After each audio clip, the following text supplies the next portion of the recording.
Aprovechar esta oportunidad antes del mensaje para decir a todos los que nos están viendo en este momento, sobre todo a nuestros hermanos de México, decirles que las actividades que vamos a estar llevando Dios mediante a partir del día 2 en adelante, se tienen que anotar para poder asistir tanto a la iglesia Emmanuel, donde han ampliado el aforo a 700 personas, y a las cenas que vamos a tener lugar en diferentes lugares. Hermanos, todo ya se ha completado, ya no hay más espacio. Entonces los hermanos que están llamando y escribiendo y diciendo que van a ir de todas maneras con reserva o sin reserva, con autorización o no, yo les pediría por favor que seamos respetuosos, porque tenemos que respetar las leyes y las normas y los aforos que nos han dado. La iglesia Manuel, que nos la han prestado, en principio nos había dicho que podíamos meter 500 personas. Ahora hemos ampliado el aforo a 700 y ya está todo lleno, ya no puede entrar más gente. Las dos cenas que tendremos en dos hoteles diferentes también están llenas. Creo que en cada una hay como 175 personas anotadas. Ya no hay más espacio, lamentablemente tenemos que sujetarnos a las leyes del momento.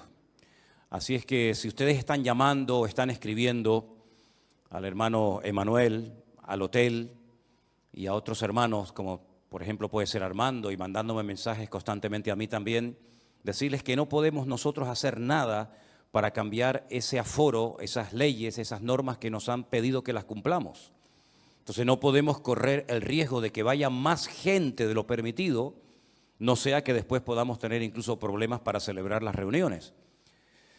Yo sé que hay gente incluso que me ha dicho, bueno, aunque yo no tenga permiso para ir, yo voy a ir y esperamos fuera. Hermanos, seamos respetuosos y seamos conscientes de que en este momento no se puede meter más gente de la que ya estamos metiendo.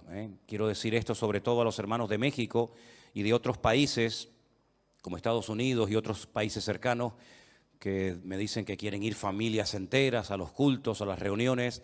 Bueno, hermanos, esto es lo que hay y a mí no me queda más remedio que sujetarme a las normas y a las leyes de cada país, y por eso no hay más capacidad, sino no hay otra explicación. No podemos hacer más de lo que ya estamos haciendo.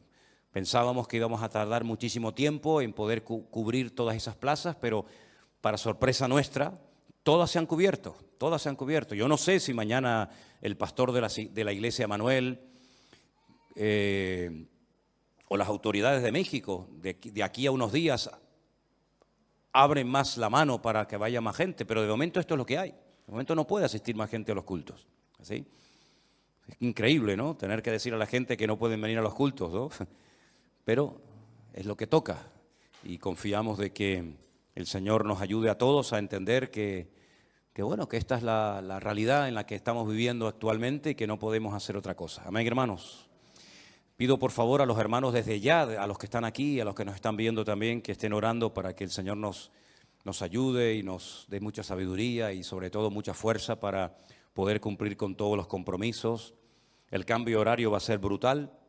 El vuelo ya solamente dura 12 horas y solamente tenemos un día para adaptarnos al nuevo horario y a partir del siguiente día prácticamente ya estamos atendiendo a gente y pastores y muchísima gente que va a venir de todas partes. Así es que pedimos oración para que el Señor nos ayude y todo salga bien y dirigido por Él y podamos pues cumplir con los compromisos que tenemos en ese país.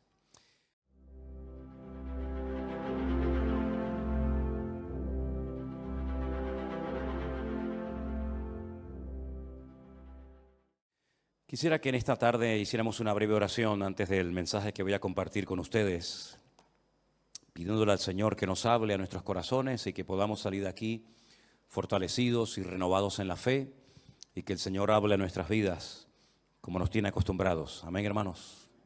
Señor, te damos muchas gracias por esta oportunidad, por este privilegio tan hermoso que nos estás dando de poder disfrutar de este tiempo aquí en tu presencia.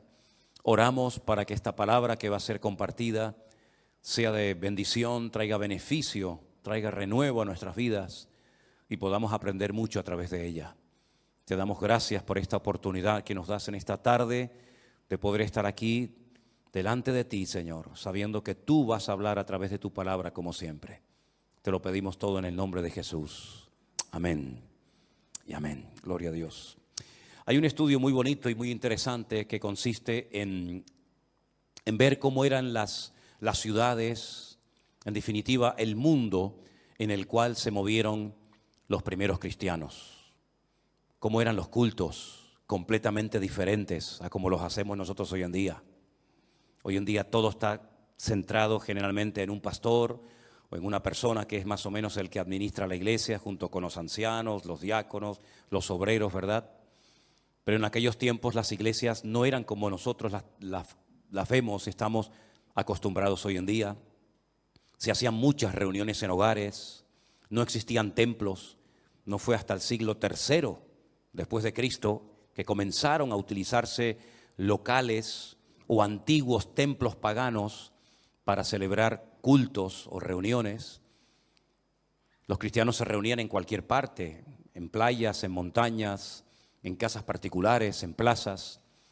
Y en aquellos tiempos, pues no era tan fácil ser cristiano como hoy en día. Si estudiamos, por ejemplo, cómo vivían los griegos, cómo vivían los romanos, cuáles eran sus costumbres, los principios, entre comillas, que tenían, qué religiones practicaban en aquellos tiempos aquella gente, cómo se desplazaban la gente de un país a otro, los medios de comunicación que existían. Es realmente un estudio muy interesante, ¿verdad? Ver cómo a veces se llegaba a un lugar donde prácticamente no había nadie y poco a poco se iba formando un pequeño pueblo, después una ciudad y así sucesivamente.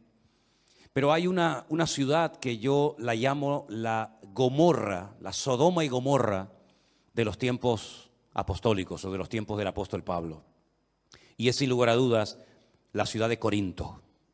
La ciudad de Corinto está aproximadamente a unos 75 kilómetros de Atenas. Y es una ciudad, o era una ciudad muy interesante porque era una ciudad muy comercial. Habían construido un pequeño canal, ¿verdad?, que unía una parte del mar con otra. Y era un lugar frecuentado por muchísimos comerciantes. Y como estos comerciantes eran de diferentes nacionalidades y tenían diferentes costumbres religiosas, pues toda la ciudad de Corinto estaba plagada de templos paganos. Allí se adoraba a todo. La ciudad de Corinto tenía una acrópolis. La palabra acrópolis es ciudad elevada. Era algo muy común en aquella época. Y en ese montículo de aproximadamente unos 600 metros de altura había un templo enorme, que era el templo a la famosa diosa Afrodita, la diosa griega de la sensualidad, de la belleza, del amor, que los romanos la adoraban con el nombre de Venus y los efesios la adoraban con el nombre de Diana o también Artemisa. Y siglos más tarde, la misma imagen, pero con un niño en brazos, se le cambió el nombre y se le puso María. En ese lugar de Corinto, en ese templo concretamente, habían 1000 mujeres que eran prostitutas sagradas, sacerdotisas de Afrodita. Y todas las tardes bajaban de ese templo y se metían por toda la ciudad de Corinto, tratando de captar adeptos, tratando de captar hombres para que se convirtieran en adoradores de Afrodita. Y ellas ofrecían sus servicios sexuales a los hombres de la ciudad de Corinto. Y así, de esa manera, utilizando el sexo como gancho, pues alcanzaban a muchos hombres para que fueran adoradores y seguidores de esta diosa pagana, de Afrodita. Y fue en esa ciudad donde el apóstol Pablo llegó en su segundo viaje misionero. Y curiosamente hay un capítulo, que es el capítulo 18 del libro de los Hechos, donde nos cuenta cómo empezó esta iglesia. Y a mí me gusta mucho de vez en cuando recordar, por ejemplo, cómo empezó esta obra. Cómo empezamos esta iglesia aquí hace 20 años, cómo después de unos años empezamos a trabajar en el puerto de Veracruz y surgió otra iglesia. cómo estuvimos unos años trabajando, por ejemplo, en Bolivia, en Santa Cruz de la Sierra, con docenas y docenas y docenas de niños a los cuales atendíamos cada día dándoles de comer. Cómo después de unos años nos fuimos a Malindi, a Kenia, a África, y allí construimos una casa. Y es muy bueno saber a veces los comienzos de la obra. ¿Quiénes fueron las primeras personas que se convirtieron? ¿Cuáles fueron los primeros problemas que nos encontramos? ¿Cómo surgió la obra? Y Hechos capítulo 18 nos habla acerca de cómo empezó la iglesia de Corinto. Y quisiera que me siguieran en esta tarde la lectura, porque es muy interesante lo que vamos a leer en esta tarde, antes de ir a la primera carta del apóstol Pablo a los Corintios. En Hechos capítulo 18, Lucas, que es el autor de este libro, nos dice lo siguiente. Después de estas cosas, se refiere a la visita, al viaje de Pablo a Atenas, 75 kilómetros de allí. Pablo salió de Atenas y se fue a Corinto. Y halló a un judío llamado Aquila, natural del Ponto, recién venido de Italia con Priscila su mujer, por cuanto Claudio había mandado que todos los judíos saliesen de Roma, y fue a ellos. Y como eran del mismo oficio, se quedó con ellos y trabajaban juntos, pues el oficio de ellos era hacer tiendas. Y discutía en la sinagoga todos los días de reposo y persuadía a judíos y a griegos. Y cuando Silas y Timoteo vinieron de Macedonia, Pablo estaba entregado por entero a la predicación de la palabra, testificando a los judíos que Jesús era el Cristo. Pero oponiéndose y blasfemando esto, les dijo, sacudiéndose los vestidos, vuestra sangre sea sobre vuestra propia cabeza. Yo limpio desde ahora, me iré a los gentiles. Y saliendo de allí, se fue a la casa de uno llamado Justo, temeroso de Dios, la cual estaba junto a la sinagoga. Y Crispo, el principal de la sinagoga, creyó en el Señor con toda su casa, y muchos de los corintios, oyendo, creían y eran bautizados. Entonces el Señor dijo a Pablo en visión de noche, no temas, sino habla y no calles, porque yo estoy contigo, y ninguno pondrá sobre ti la mano para hacerte mal, porque yo tengo mucho pueblo en esta ciudad. Se detuvo allí 1 año y 6 meses, enseñándoles la palabra de Dios. Pero siendo Galión procónsul de Acaya, los judíos se levantaron de común acuerdo contra Pablo y le llevaron al tribunal, diciendo, este persuade a hombres a honrar a Dios contra la ley. Y al comenzar Pablo a hablar, Galión le dijo a los judíos, si fuera algún agravio o algún crimen enorme, oh judíos, conforme a derecho, yo os toleraría. Pero si son cuestiones de palabras y de nombres y de vuestra ley, vedlo vosotros, porque yo no quiero ser juez de estas cosas. Y los echó del tribunal. Entonces los griegos, apoderándose de Sóstenes, principal de la sinagoga, le golpeaban delante del tribunal, pero a Galión nada le daba de ello. Entonces los griegos, apoderándose de Sóstenes, principal de los hermanos, apoderándose de principal de la sinagoga, le golpeaban delante del tribunal, pero a Galión nada le daba de ello. Versículo 18 dice así.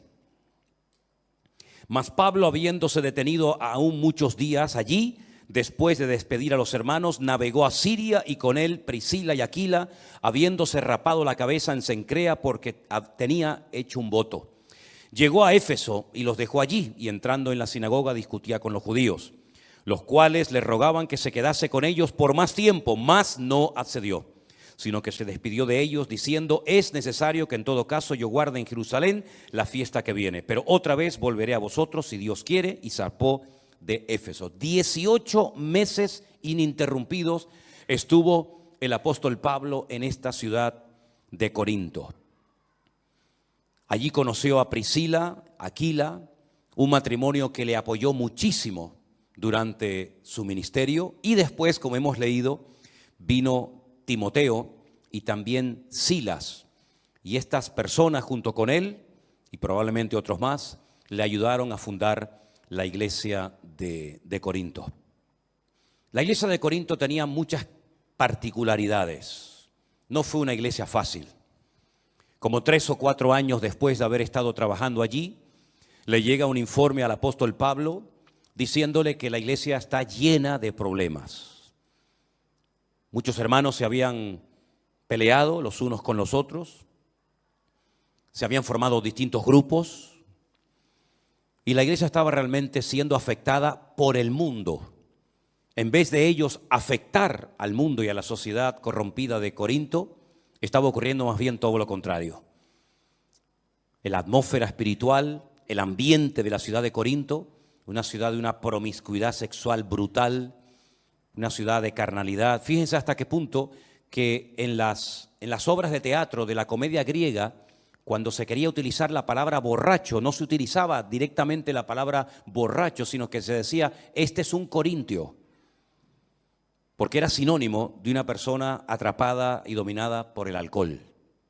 Era una ciudad pervertida, ya digo, era la Sodoma y Gomorra del Nuevo Testamento. Y allí el apóstol Pablo se afincó durante 18 largos meses para predicar la palabra de Dios y nació esta iglesia. Y ya digo, como 3 o 4 años más tarde le escribe una primera carta donde él responde a una serie de preguntas que los hermanos le están haciendo. Por ejemplo, en el capítulo 7 de Primera de Corintios le están haciendo preguntas acerca del matrimonio.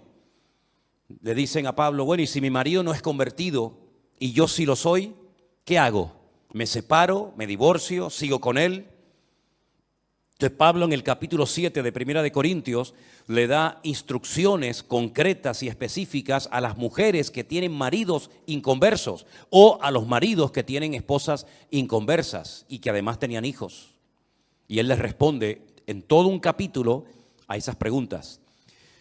Le preguntan también acerca del tema de la comida, porque como les acabo de decir, en la ciudad de Corinto había muchos templos, a Apolos, a Afrodita, a todas las divinidades habidas y por haber, y lo que hacían es que llevaban las vacas, llevaban los animales, los sacrificaban, los mataban delante de esos ídolos, en esos templos, y luego vendían esa carne en las carnicerías para que la gente comiera de ellos.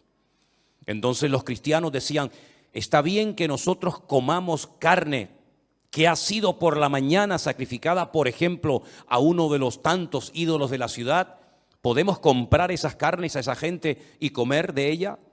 Entonces Pablo, por ejemplo, en el capítulo 8 de Primera de Corintios les dice lo que tienen que hacer acerca de la carne que previamente había sido sacrificada a los ídolos.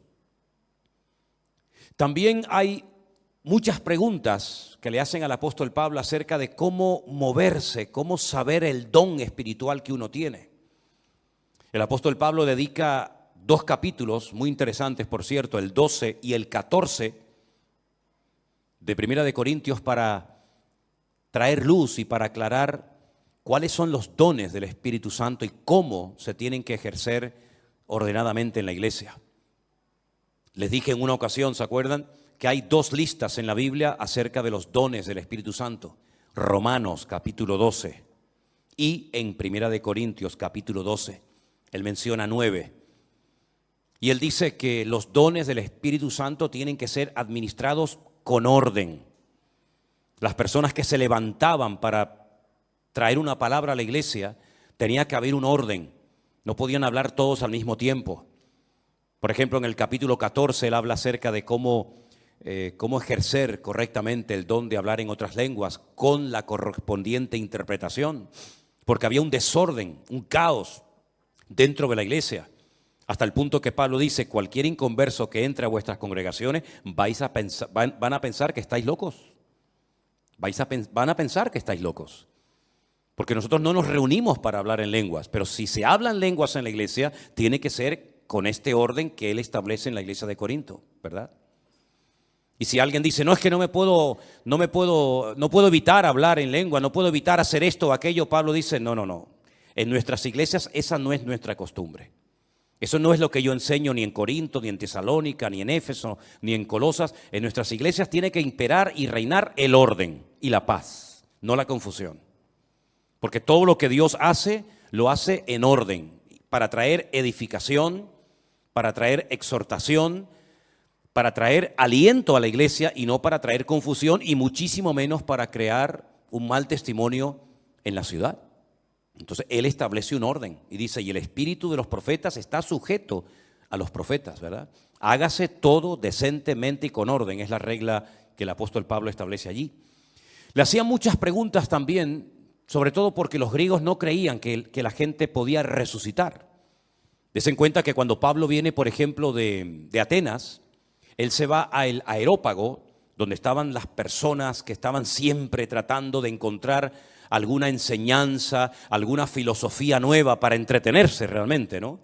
Entonces Pablo aprovecha la oportunidad y va allí y les da un mensaje muy interesante. Dice, pero que cuando llega el tema de la resurrección, le dijeron, bueno, ya te oiremos otro día, como diciendo, hasta aquí hemos llegado.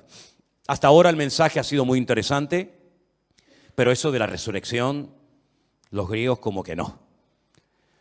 Entonces ellos, que la mayoría de ellos eran de origen griego y habían salido del paganismo, de la idolatría, pues tenían muchas preguntas acerca de la resurrección. Y bueno, ¿y la resurrección cómo va a ser?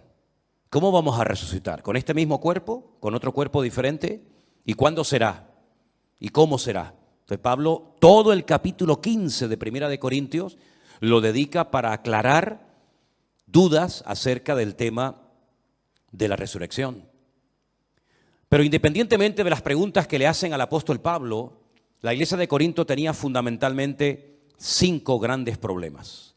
Vamos a ver en el capítulo 3, por favor, parte de la lectura se ha leído esta tarde.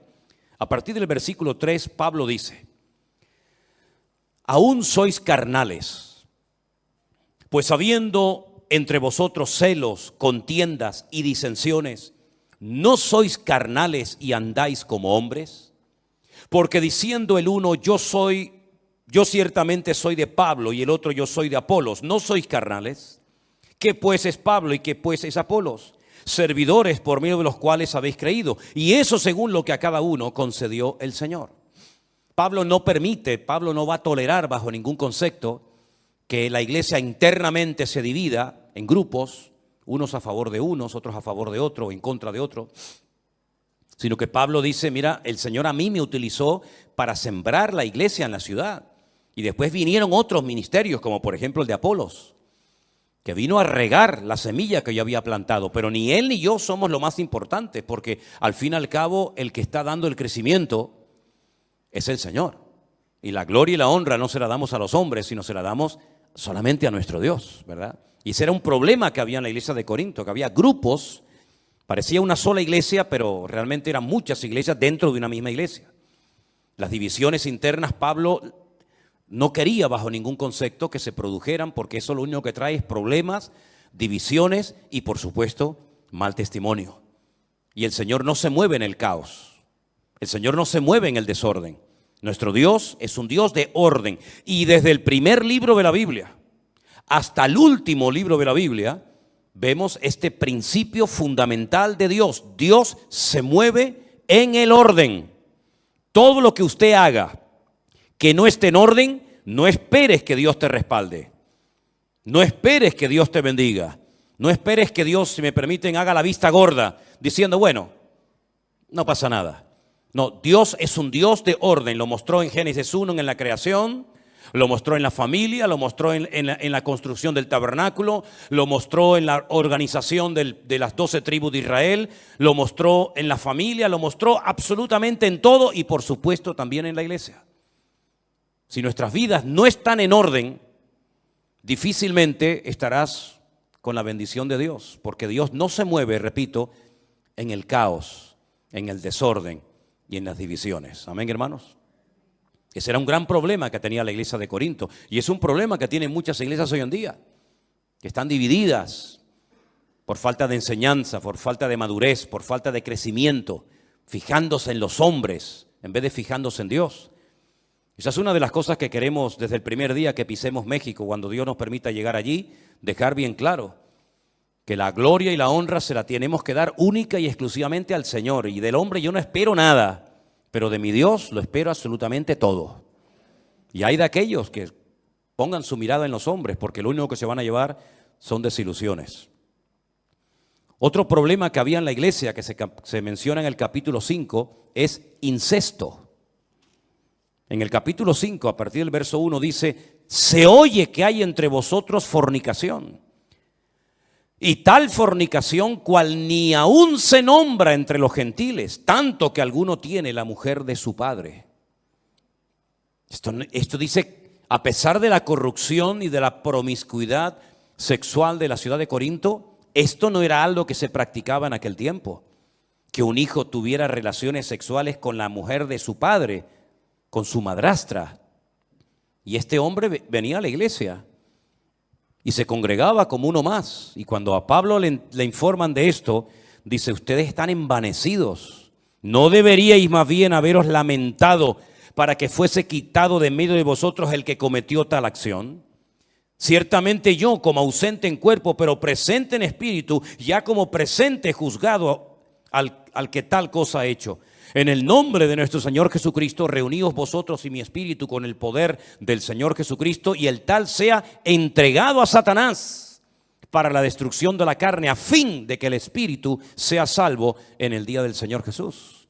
Después, en 2 de Corintios, cuando él le vuelve a escribir a la iglesia, este hombre se ve que recapacitó, pidió perdón, se arrepintió, dejó ese pecado, y Pablo dice: bueno, vuelvan a admitirlo en la iglesia, pero lo que no podemos permitir es que esta persona lleve esta vida de desorden, cometiendo un pecado que ni los gentiles ni los del mundo cometen, y se congrega en nuestra iglesia como si nada y participe como uno más, y aquí nadie le llama la atención, sino que bueno, todo el mundo mira para otra parte. El apóstol Pablo se entera y dice: bajo ningún concepto vamos a permitir eso en la iglesia del Señor Jesús, porque en la casa del Señor tiene que reinar el orden y la santidad. ¿Cuántos dicen amén? También había problemas entre hermanos. Capítulo 6, versículo 1 dice: ¿osa alguno de vosotros, cuando tiene algo contra otro, ir a juicio delante de los injustos y no delante de los santos? ¿No sabéis que los santos han de juzgar al mundo? Y si el mundo ha de ser juzgado por vosotros, ¿sois indignos de juzgar cosas muy pequeñas? ¿O no sabéis que hemos de juzgar a los ángeles? ¿Cuánto más las cosas de esta vida? Si pues tenéis juicios sobre cosas de esta vida, ¿ponéis para juzgar a los que son de menor estima en la iglesia? Hermanos que se denunciaban, iban a los tribunales, iban a los jueces, a las autoridades del mundo para arreglar sus problemas, que tenían que haberlo arreglado con la bendición y con la paz del Señor, en oración, con un buen espíritu, con una buena actitud. Se denunciaban los hermanos, y claro, imagínate los del mundo, los de afuera, cuando se enteraban que había problemas entre los hermanos, y se denunciaban los unos a los otros. Y Pablo utiliza el argumento de decir: sí, nosotros los hijos de Dios, que vamos a juzgar a los ángeles, que vamos a juzgar al mundo juntamente con el Señor, resulta que tienen que recurrir a los inconversos para que los inconversos les solucionen los problemas a ustedes como cristianos. ¿Pero qué están haciendo? Ese problema también lo había en la iglesia de Corinto. Pero como muchos habían salido del paganismo, como muchos habían dejado la idolatría, muchas hermanas de la iglesia habían ejercido antaño la prostitución, de ahí que les pida que se cubran y se pongan un velo, porque aquellas 1000 jovencitas, ¿se acuerdan? Aquellas 1000 sacerdotisas del templo de Afrodita, sí, eran prostitutas, pero ¿cómo se diferenciaban estas mujeres de una mujer normal de Corinto, que vestían con unos peinados y con unas ropas tremendas? Pues porque eran calvas, les habían rapado completamente la cabeza. Y cuando tú veías a estas jóvenes por las calles con su pelo rapado, no es que tuvieran una enfermedad que se les caía el pelo, sino que era un voto que habían hecho, ¿verdad?, de raparse el pelo para dedicar sus cuerpos por entero a la prostitución sagrada, dándole culto a Afrodita, ¿verdad? Y entonces muchos de los hombres de la iglesia habían estado con esas mujeres, y esas mujeres ahora eran convertidas, y esos hombres ahora eran convertidos y se encontraban en los cultos y se encontraban en la iglesia. Imagínense ustedes.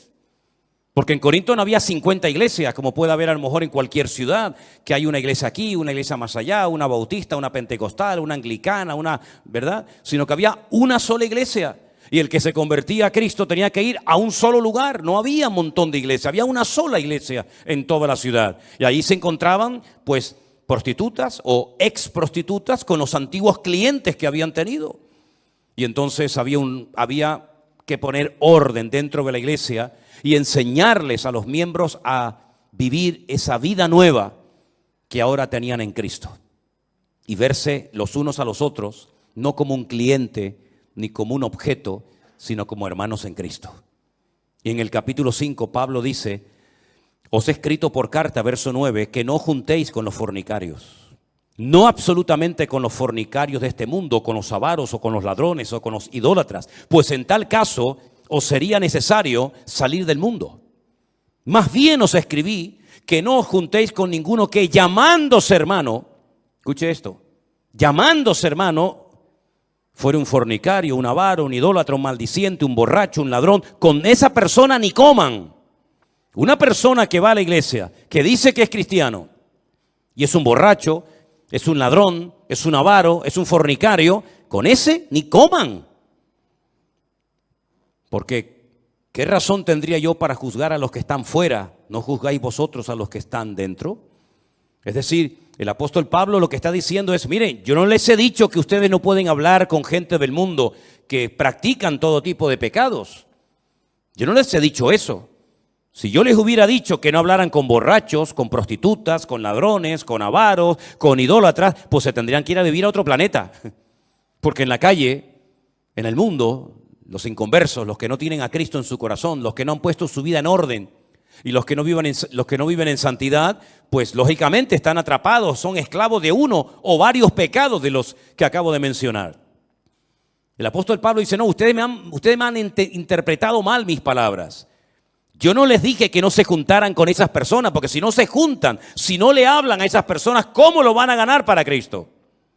Yo lo que les he dicho y la enseñanza que les he dado es esta: si hay gente en la iglesia que son idólatras, avaros, ladrones, fornicarios, etcétera, etcétera, no os juntéis con esa persona, para que no piense el mundo que se puede venir a la iglesia y seguir practicando el pecado y seguir viviendo igual que como vivíamos antes y no pasa nada. Para que se avergüencen y para que recapaciten de que la vida cristiana no es un relajo, sino la vida cristiana es algo serio en el que tenemos que dar un fiel testimonio de lo que Cristo ha hecho en nuestras vidas. Amén, hermanos. Tiene que haber un cambio en nosotros. Las mujeres no pueden comportarse como se comportaban antes de conocer al Señor, ¿verdad? Imagínense estas, no digo las 1000, pero imagínense que 200 de estas prostitutas se convirtieran al evangelio y ahora vinieran a la iglesia. Pues habría que enseñarles a: mire, hermana, si no se puede vestir usted a partir de ahora, porque usted se vestía de esa manera para atraer y seducir a los hombres, pero ahora el objetivo no es atraer y seducir a los hombres a través de su cuerpo, sino glorificar a Dios. Por eso Él dice: presentad vuestros cuerpos en sacrificio vivo, santo, agradable a Dios, ¿verdad? Y así como antes presentabais vuestros miembros, los miembros de vuestro cuerpo para el pecado, presenten ahora esos miembros para honrar, para servir y para glorificar a Dios. Y tenían que enseñarle a vestir, a hablar, a caminar, a comportarse a esas mujeres que habían vivido pues en ese mundo. Y a los hombres que habían sido toda la vida unos mujeriegos o unos borrachos o unos idólatras, había que decirles: no, a partir de ahora ya no se puede vivir así. Nuestra forma de hablar, nuestra forma de comportarnos, nuestra forma de actuar tiene que ser completamente diferente, porque ahora no somos como los del mundo que no conocen a Cristo. Ahora somos cristianos, embajadores de Cristo, y nuestra imagen, la imagen que tenemos que proyectar, no es la de una mujer sensual o un hombre sensual, una persona que utiliza, digamos, los atributos de su cuerpo para seducir a nadie. No, nada más lejos de la realidad. Ahora la gente tiene que mirar en nosotros un cambio, tienen que ver que ahora somos gente que ha nacido de nuevo y que nuestros apetitos, nuestros deseos, nuestros hábitos, nuestras costumbres son completamente diferentes a como éramos antes de conocer al Señor. Amén, hermanos. Por eso hay que pedirle al Señor: Señor, quítame cualquier vestigio de carne que pueda haber en mi vida. Quita de mi vida la mala mirada, la mala conversación, malos deseos, malas inclinaciones. Que el Señor limpie nuestros ojos, que el Señor limpie nuestros oídos, nuestra boca, nuestros labios, que el Señor nos cambie y nos transforme completamente de arriba abajo. para que el mundo vea que ya no somos ni la sombra de lo que éramos antes de conocer a Cristo como nuestro Señor y Salvador personal. Pablo escribe varias cartas y se pegó 18 meses de su vida en Corinto para enseñarles cómo se vive ahora nuestra nueva vida en Cristo. Porque nosotros no solamente tenemos que ser cristianos dentro de la iglesia, sino sobre todo cuando salimos de nuestros templos, cuando salimos de nuestros lugares de culto, tenemos que seguir comportándonos y hablando y viviendo y pensando y reaccionando como cristianos. Amén, hermanos. No es un disfraz, no es una chaqueta que me pongo. Me visto de cristiano, vengo el domingo a la iglesia con carita de niño bueno, con carita de niña buena, y luego salgo y soy un mujeriego, un borrachuzo, atrapado a los vicios de este mundo, enganchado a las loterías, enganchado a la pornografía, una promiscuidad sexual brutal. No, usted no ha entendido nada, amigo. Usted no ha entendido nada, hermana. En Cristo tenemos que cambiar en todo, pero no solamente por dentro, sino en algunos casos también por fuera, ¿sí o no? Y eso es lo que al mundo le va a sorprender si, oye, este hombre, esta mujer habla, se comporta de una forma diferente cuando esta persona yo lo conozco de toda la vida y fue así, pero ahora es otra persona y gloria a Dios si comienzan a decir las personas que te conocían, oye, no te conozco, no eres ni la sombra de lo que eras. Y entonces le vas a decir, el motivo por el que soy otra persona es porque Cristo vive en mí, porque Él ha cambiado mi vida y ahora mi vida está para darle honra y gloria al Señor y no para atraer la atención hacia mi persona. Esto no se aprende en 2 días. Imagínense que usted haya sido una persona atrapada a todo tipo de juegos. Esta gente que se pega horas y horas y horas jugando en una maquinita y echando monedas y monedas y monedas, y ahora de repente dice que te has convertido. ¿Tú crees que de la noche a la mañana se te va a ir el deseo? Bueno, en algunos casos sí, pero en otros casos no. Y vas a tener que pedirle a Dios que te ayude a organizar tu economía, que antes cobrabas y tenías un montón de dinero y a la semana estabas sin un duro, sin un céntimo. Y ahora tienes que pedirle al Señor, ayúdame a administrar para que yo incluso pueda ayudar a otras personas. Tal vez antes de conocer a Cristo te vestías de una manera que en vez de cubrirte lo que hacías es que te descubrías lo que llevabas en tu corazón. Pues a lo mejor habrá ciertas prendas que habrá de decir, yo esto no me lo puedo volver a poner otra vez, porque entonces lo que estoy haciendo es el mismo perro pero con distinto collar. Y ahora lo que quiero es dar gloria a Dios y glorificar al Señor, ¿sí o no? Esa es la vida de un cristiano. La vida de un cristiano no es dejar de ir a misa y venir al culto, dejar de tomar la hostia y venir ahora a tomar el pan y el vino. La vida de un cristiano es vivir como Cristo vivió. Como Él hablaba, tenemos que pedirle al Señor, Señor, yo quiero hablar y comportarme y pensar y reaccionar y vivir como tú lo hacías. Y yo no sé cómo tú tratabas antes a tu marido, o cómo tú tratabas a tu mujer, o a tus hijos, o a tus padres. Pero sería bueno que leyeras la Biblia y te preguntaras, ¿yo me estoy comportando como un marido cristiano o como uno más? ¿Yo me estoy comportando con mi familia, con mi marido, con mis hijos, como una auténtica mujer cristiana o sigo siendo la mundana de toda la vida? ¿Soy un hijo que obedece a sus padres y que honra a sus padres o sigo siendo el niño malcriado y caprichoso que siempre pedía y pedía y pedía y lloraba y pataleaba y se enfadaba cuando no le daban lo que querían? Si todas las áreas de nuestra vida, todo, absolutamente todo, tiene que ser cambiado por el Señor. Pero para cambiar, uno tiene que querer cambiar. Y el Señor lo va a hacer. Había desorden en la Santa Cena. Nosotros, saben que una vez al mes celebramos la Santa Cena, ¿verdad? Le damos el pan y el vino a cada persona que va a participar. Pero miren lo que dice 1 Corintios capítulo 11.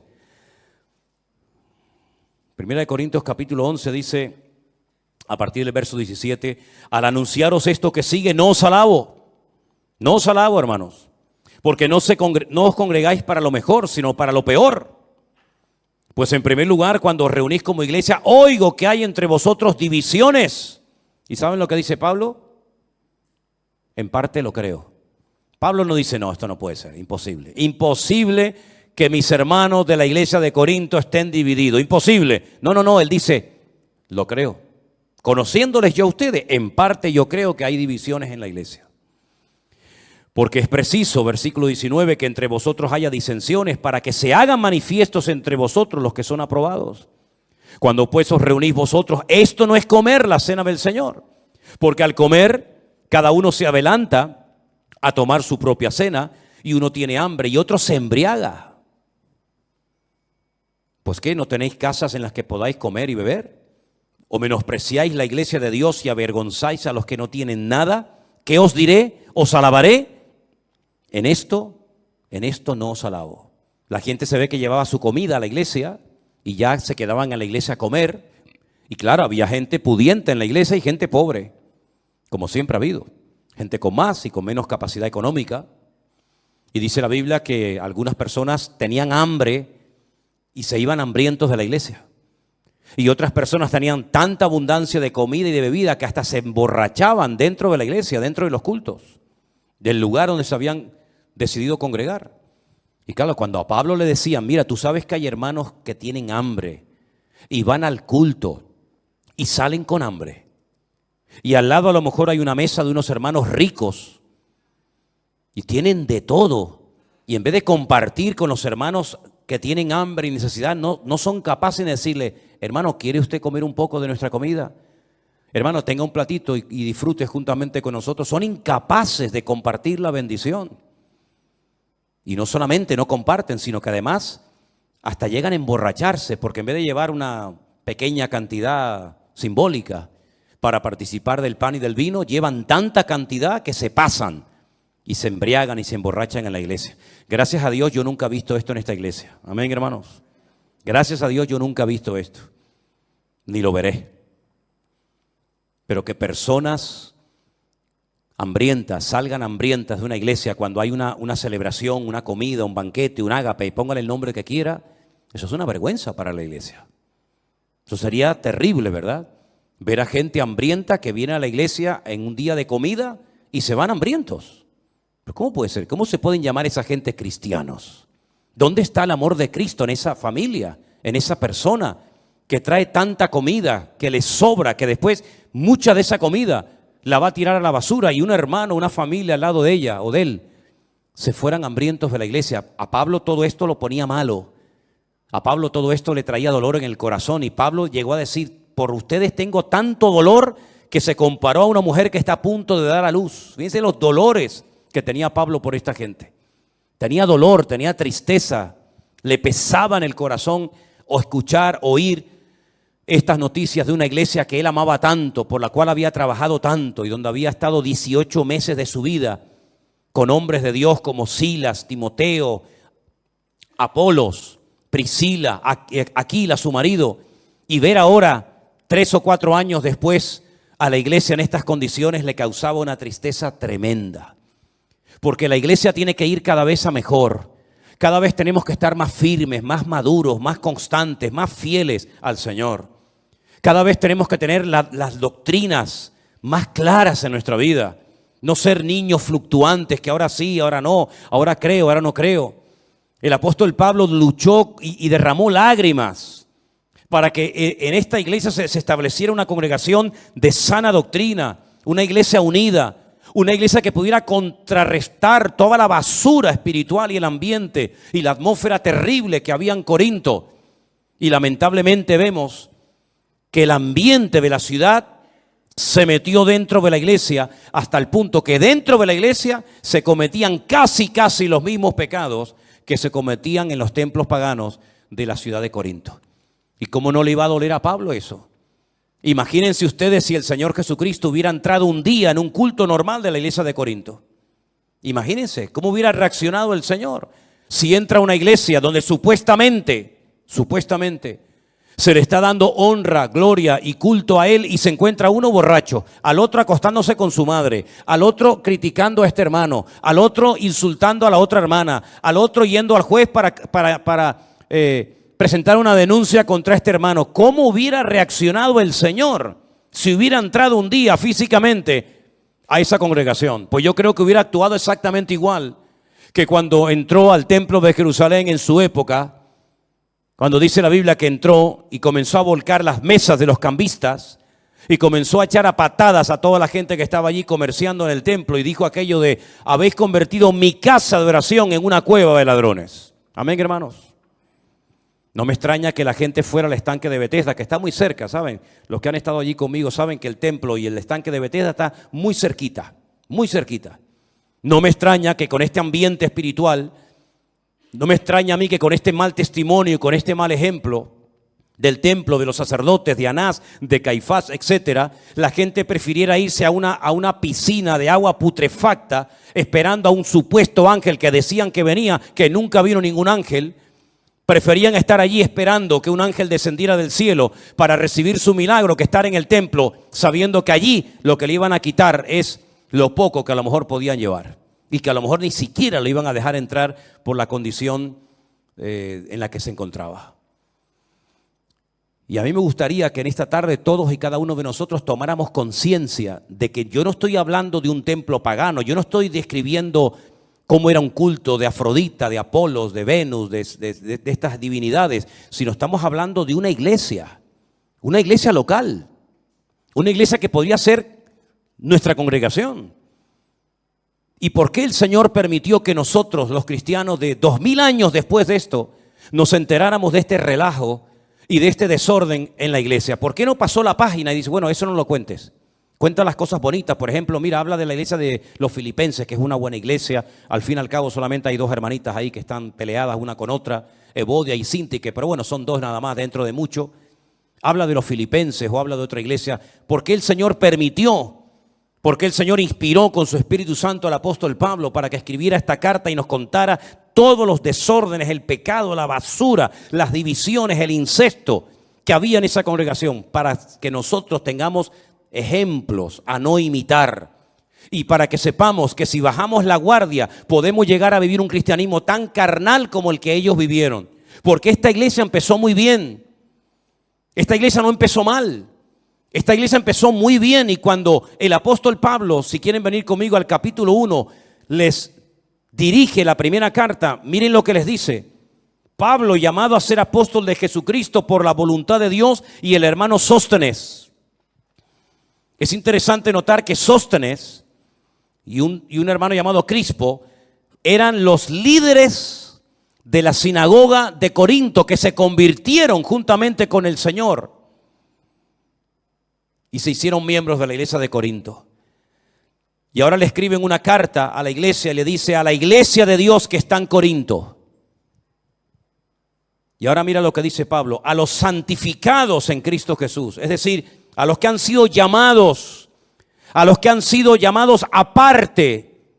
Eso es lo que significa ser santos o santificados, ser llamados aparte, sacarlos en este caso de la idolatría, del paganismo, de toda esa basura. Ustedes han sido llamados para ser santos en Cristo Jesús, llamados para ser santos junto con todos los que en cualquier lugar invocan el nombre de nuestro Señor Jesucristo, Señor de ellos y nuestro. Nosotros también, hoy en día, hemos sido llamados a ser santos, a marcar una diferencia, a ser gente que marca una diferencia aquí en la isla donde vivimos o en el país donde usted me está viendo y escuchando en esta noche.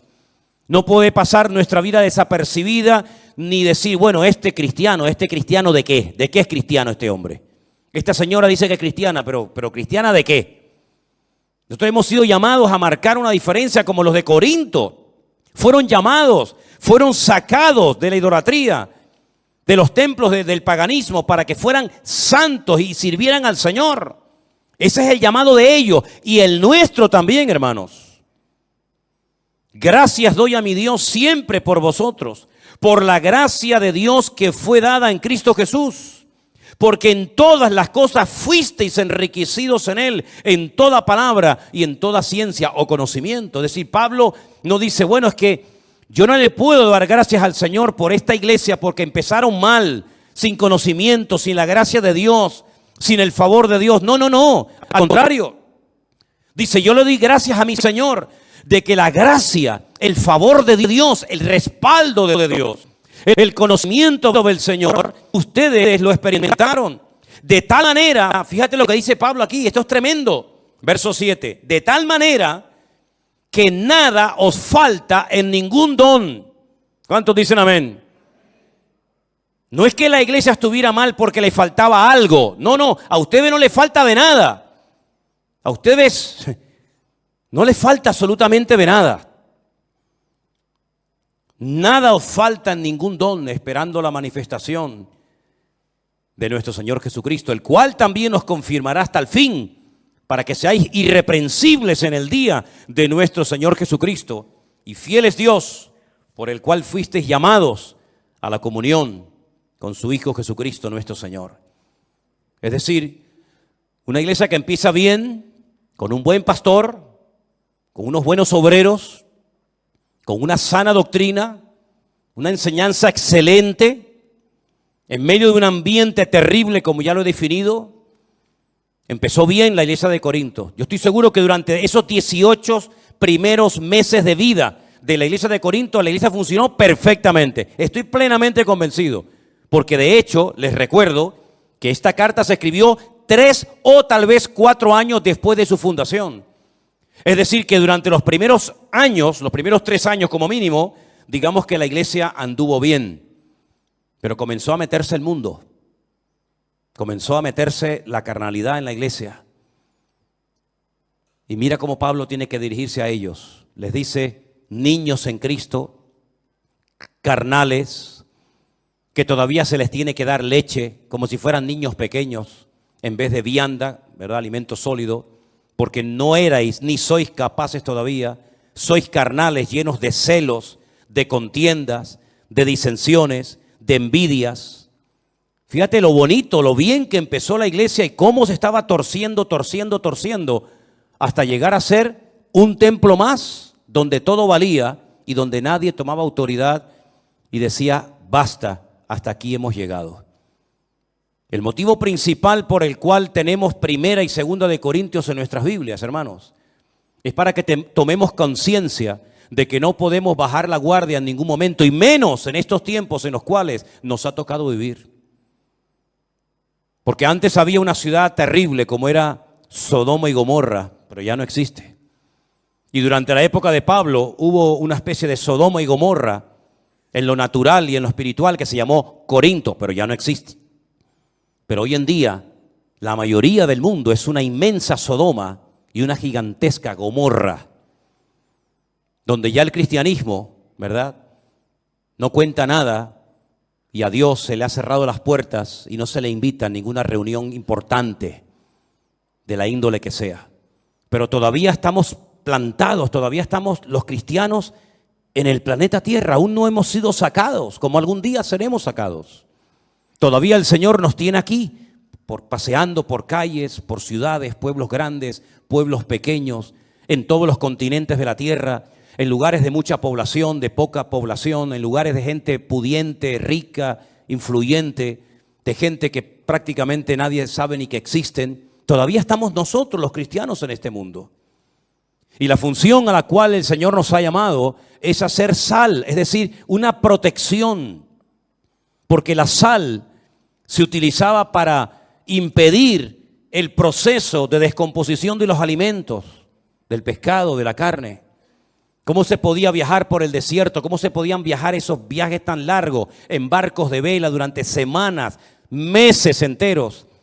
Si no se salaban las carnes, los pescados, se llevaba a pudrir la comida. ¿Y después qué comían? Entonces la sal era algo fundamental, hasta el punto que de ahí viene hasta la palabra salario. Se le pagaba con sal a los obreros en algunas ocasiones, porque la sal era un elemento fundamental, era como el hielo, como un congelador hoy en día que, ya digo, evitaba el proceso de descomposición de los alimentos. Y el Señor dice, ahora ustedes son la sal del mundo, la sal de la tierra. Es decir, este mundo podría estar millones de veces peor de lo que está, con más pecado, con más inmoralidad, con más desorden, si ustedes no estuvieran en la tierra. Es decir, que gracias a la presencia, a la influencia de los cristianos, el mundo no ha ido al caos, como va a ir al caos cuando ya no estemos en esta tierra. Y después dice el Señor, y además no solamente ustedes tienen que ser sal, es decir, impedir que en los colegios, en las universidades, en las iglesias, en la sociedad, se produzca una anarquía total y absoluta, sino que además de eso, por si eso fuera poco, ustedes tienen que iluminar, ustedes tienen que ser luz en medio de las tinieblas. Y estamos viendo cómo fiestas paganas se han convertido en un juego, en un entretenimiento para los niños, en un comercio, en un motivo más para sacarle el dinero a la gente de los bolsillos, sin darse cuenta, sin pensar qué es lo que estamos celebrando, de qué nos estamos disfrazando, de dónde viene esta práctica pagana, como estas fiestas que están en estos últimos días campando a sus anchas. Es decir, tenemos que tomar conciencia. Tenemos que tomar conciencia del motivo principal por el cual todavía el Señor no nos ha sacado del planeta Tierra. Que repito, que algún día nos sacará, pero que todavía tenemos un propósito y un objetivo que cumplir. No permitamos que el mundo se meta en nuestras casas. No permitamos que el mundo se meta en nuestros hogares a través del ordenador, a través de la televisión. Porque ya el diablo no tiene ni siquiera que tocar la puerta, ya se mete sin pedir permiso. No permitamos que la corriente de este mundo nos atrape y seamos uno más, pasando totalmente desapercibido, sin marcar una diferencia y sin decir, no, alto, no, yo no estoy de acuerdo con eso. No. La Biblia dice, no, Dios no está de acuerdo. No nos dejemos arrastrar por la corriente de este mundo. Tenemos que ir en contra de la corriente. No es fácil, pero con la ayuda del Señor y bien parados en Cristo, vamos a poder impedir que el mundo se nos meta dentro de nosotros. Al contrario, somos nosotros los que tenemos que impactar el mundo y no al revés. Amén, hermanos. Yo quiero terminar diciendo esto. La iglesia de Corinto empezó bien, pero terminó mal. Prueba de ello, que ya en Corinto no hay nada. Corinto ya es algo completamente diferente a lo que fue hace 2000 años. Si tú empezaste bien, si tú tuviste un encuentro, una experiencia personal con Cristo hace 1 año, 2 años, 5, 20, 30, lo que sea, gloria a Dios. Pero no te desvíes, ni te enfríes, ni te apartes del Señor, ni bajes la guardia, ni te creas sabio en tu propia opinión. Porque quiero terminar diciendo que cuando el apóstol Pablo fue a la iglesia, a la ciudad de Corinto, él venía de un fracaso ministerial. Y he dicho bien, sí, de un fracaso ministerial. Él en Atenas no fundó iglesia. Es el único lugar donde Pablo estuvo y no fundó una iglesia. En todo lugar donde iba, habría una iglesia. Y ahí se permanecía, menos en Atenas. Cuando Pablo llega a Corinto, él cambia su sistema. Él no va a utilizar la elocuencia, la sabiduría humana, sino él va a predicar solamente un mensaje de Cristo crucificado y resucitado, para que no pongan su fe en lo que yo predico, sino en el poder de Dios, que es el que cambia y transforma las vidas. Y fue en Corinto donde tomó la decisión de dejar ya de predicarle siempre a los judíos en la sinagoga y dedicarse 100% prácticamente a alcanzar a gentiles para el Señor. Es decir, hay cambios que se produjeron en el ministerio, en la vida del apóstol Pablo, en base a las circunstancias por las cuales estaba viviendo. Y hay cambios que se tienen que producir en nuestras vidas. Tú no puedes vivir el mismo cristianismo hoy que vivíamos el cristianismo hace 30 años. Porque la vida ha cambiado, los sistemas de comunicación, todo en la vida ha cambiado. De hecho, el mundo es diferente desde el año pasado. Y tenemos que renovarnos y pedirle al Señor que no nos estanquemos. Bueno, mi vida, tu cristianismo no puede ser, bueno, vengo a la iglesia el domingo, digo amén y me voy. Si tu cristianismo es así de pobre, así de mediocre, cuando aparezcan en el horizonte las cosas que van a ocurrir en breve, yo no sé si tú podrás aguantar, mi hijo. Yo no sé si tú tendrás la capacidad para decir no en medio de lo que se avecina. Por eso es tiempo de renovarnos, de buscar a Dios, de tomar cambios radicales en nuestra vida. Porque con lo que hemos vivido hasta el día de hoy, hasta aquí hemos llegado, pero necesitamos más y más del Señor para poder vivir en victoria. ¿Cuántos dicen amén? Cierra tus ojos ahí donde estás, vamos a orar. Piensa en esto que has oído esta tarde, hermano. Piensa en esto. La iglesia de Corinto empezó muy bien. Lamentablemente, se torció, bajó la guardia, se dejó influenciar, manipular por el mundo y algunos de sus miembros terminaron viviendo igual que los mundanos. Triste, pero esa es la realidad. Incluso llegaron a hacer cosas que ni los mundanos hacían, porque se confiaron demasiado en sí mismos. Y nuestra confianza no está en nuestra experiencia, ni en nuestra edad. Nuestra confianza está en Dios. Y cada día empezamos de cero. Y no dependemos de nosotros mismos, sino dependemos de la gracia y del favor de Dios. Que el Señor nos ayude a mantenernos firmes en medio de la tormenta y marcar una diferencia y no dejarnos moldear por el mundo, sino moldear el mundo y cambiarlo para Cristo, como siempre ha sido la voluntad de Dios. Señor, gracias te damos en esta tarde por tu preciosa y bendita palabra. Te rogamos, Señor, que tú nos afiances y nos afirmes en la fe, para que podamos siempre poner nuestra confianza, nuestra mirada y nuestra vida en ti, y que no nos pase lo que le pasó a nuestros hermanos de la iglesia de Corinto, que se dejaron influenciar y manipular por el mundo. Señor, guárdanos, que seamos sal y luz de este mundo hasta el último momento de nuestra vida. Y guárdanos del maligno y ayúdanos a mentalizarnos de que tenemos que renovarnos cada día en la presencia tuya, Señor. Quita de nosotros todo lo que nos quede de mundo. Quita de nosotros todo lo que quede de nuestra antigua y vieja naturaleza, y que solamente sea la vida de Cristo, nuestro Señor, la que se manifieste y se exteriorice.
En nuestras vidas.